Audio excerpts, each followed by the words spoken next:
ওম সৰস্বতী মহাভাগে বিদ্যে কমললোচনে বিশ্বৰূপে বিশ্বালাক্ষী বিদ্যাং দেহি নমস্তুতে।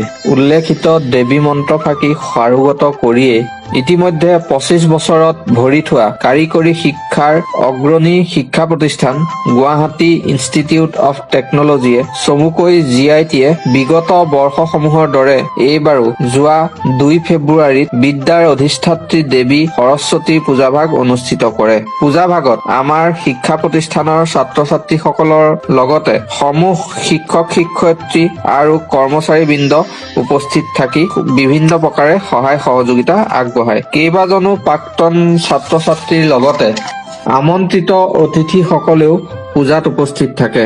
বিশেষকৈ নলবাৰী জিলাৰ ভাৰতীয় কাৰিকৰী শিক্ষা প্ৰতিষ্ঠান ITIৰ অধ্যক্ষ আৰু তেওঁৰ পৰিয়ালবৰ্গ সহিতে উপস্থিত থাকি আমাক বিভিন্ন দিহা পৰামৰ্শ আগবঢ়ায়। সকলোৰে সহায় সহযোগিতাত এইবাৰো আমাৰ পূজা ভাগৰ সফল পৰিসমাপ্তি ঘটে। প্ৰজ্ঞা আৰু সাধনা সকলোৰে জীৱন পথৰ সাৰথি হওক। বাগদেৱীৰ আশীৰ্বাদত সকলোৰে জীৱনে লাভ কৰক পোহৰৰ নতুন দুৱাৰ। ধন্যবাদ।